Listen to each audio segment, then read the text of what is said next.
Vamos pensar agora em questão de diagnóstico, né? Porque a criança ela tem particularidades ali em relação a expressar seus sinais, sintomas, no caso. A gente tem também possíveis impactos em relação a crescimento dessa criança, estatura, maturação óssea. Diagnóstico da doença de Graves na infância. Quais são as particularidades? Quais são os pontos que serão diferentes daquele da população adulta? O que é que eu vou buscar nos exames laboratoriais, nos exames de imagem?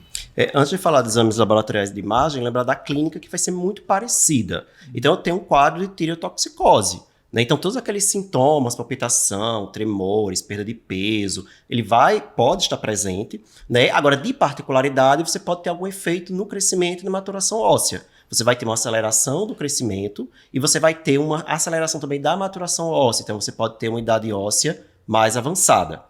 Né? Agora, o restante, bócio, a presença de oftalmopatia, ela pode acontecer na criança também, ou até da dermopatia de Graves. Você vai ter aquelas mesmas condições associadas na infância. Engraçado para o pessoal de prova é aquela pegadinha da idade óssea, né? Porque assim, no hipertiroidismo você tem um avanço de maturação, de crescimento e um avanço de idade óssea. No hipotiroidismo tem a famosa von Wieck-Grumbar, né? Que você pode ter um avanço puberal, mas com a idade óssea atrasada, né? Então pode começar a ter maturação, mas com a idade óssea atrasada é uma particularidade ali. O hipotiroidismo é uma causa de puberdade precoce, né? Exato. Já o hiper não, você tem esse avanço de idade óssea, mas você não tem puberdade precoce, é pelo excesso, pela estimulação óssea.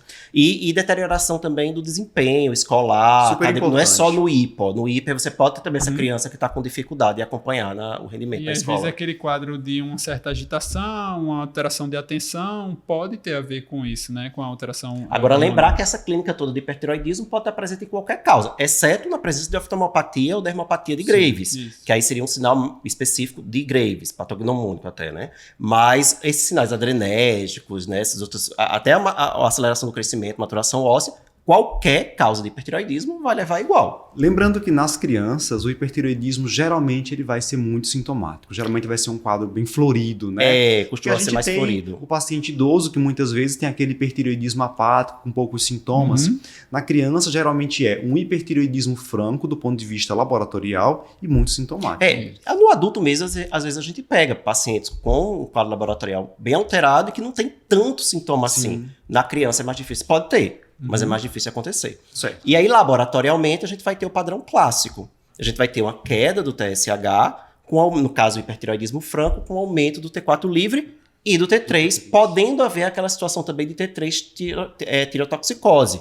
T3 toxicose, na verdade. Que você tem só a elevação do T3 com a queda do TSH, mas com o T4 livre ainda normal. Então, é importante, na suspeita, solicitar os 3. Reforçando que geralmente a gente vai ver associado o TSH suprimido com eles elevados na criança. Isso. A gente não tem uma incidência tão alta de hipertiroidismo subclínico nessa faixa etária. Pode acontecer, pode ter, mas é mais raro. Menos frequente. Seria só o TSH suprimido. Isso. E aí, assim, sempre lembrar que como é uma condição um pouquinho menos frequente, às vezes a gente vê muito pessoal em dúvida, chegando com algum quadro laboratorial assim meio esquisito, aí fica achando, é resistência hormotiroidiana, é tirotropinoma, é alguma coisa assim. Veja, se Graves já é raro, tirotropinoma na infância praticamente não existe. Resistência ao hormônio tiroidiano acaba numericamente sendo até mais frequente do que tirotropinoma na população geral, né? Então, mas assim, aí o quadro laboratorial é diferente. É diferente, mas só para lembrar o pessoal que assim, não pensar que a causa mais frequente é primária, a doença da tireoide, a gente não vai encontrar laboratório de hipertiroidismo central, essas coisas aí fica um pouco mais esquisito ainda, tá? Isso. E aí fechei o diagnóstico clínico laboratorial. Isso, do hipertiroidismo. Como é que seria agora a parte de definição etiológica, Eric? Solicitar o TRAB igual a gente faz no adulto. Se você solicita o TRAB, esse TRAB veio positivo, você está diante de um paciente com doença de Graves. Certo. Se ele deu negativo, e aí a gente tem recomendações da diretriz de 2022 europeia sobre o tema, eles orientam que você repita novamente esse TRAB posteriormente. Se continuar negativo, aí você pode partir para exames de imagem, como ultrassonografia, cintilografia de tireoide. Eles dão preferência à ultrassonografia com Doppler, tem que ter o Doppler para você ver, você vai ver o bócio e a hipervascularização, né? E aí você tem um bócio com hipervascularização numa criança, né, com quadro típico, isso aqui é doença de Graves. Agora, na dúvida, Se ainda tiver dúvida, aí você partiria para a cintilografia, que aí você iria ver uma hipercaptação de iodo por essa tireoide. Principalmente se eu tiver nódulo, tiver que definir se é um nódulo quente, nódulo frio. Se tiver nódulo, aí você vai precisar da cintilografia. Não tem como, pela ultrassom é complicado, não tem como.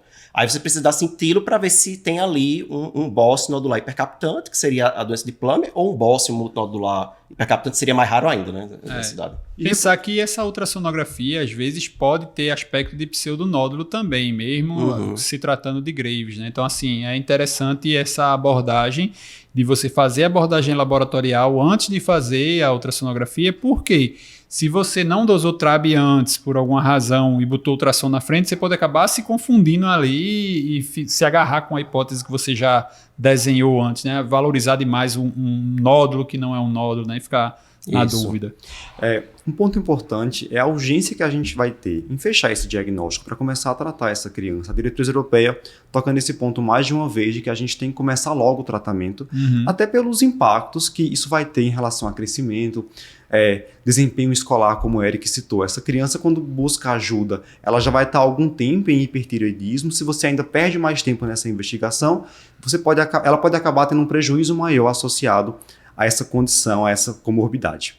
Então, corre ali, TRAB já pode fechar o diagnóstico. Se o paciente já tiver alguma manifestação de Graves antes disso, ortopatia, dermopatia, bócio difuso com sopro, você até pode fazer um TRAB para ver prognóstico em relação à resposta à tionamida, fazer o acompanhamento, mas você já vai ter o diagnóstico etiológico ali só examinando esse paciente. O problema é quando o TRAB dá negativo mesmo. Se você faz ultrassom, esse ultrassom não lhe ajuda, porque aí você tem que pensar nas outras possibilidades, até mesmo causas congênitas de hipertireoidismo, como o síndrome McCune-Albright, por exemplo, que pode vir associado, vai dar um padrão laboratorial igual, vai dar um bócio difuso, mas você vai ter o TRAB negativo, mas geralmente você vai ter outros comemorativos. Manchas de café com leite, displasia fibrosa, puberdade precoce, tem outros achados. Dificilmente você vai ter só o hipertireoidismo. Então a clínica vai ajudar.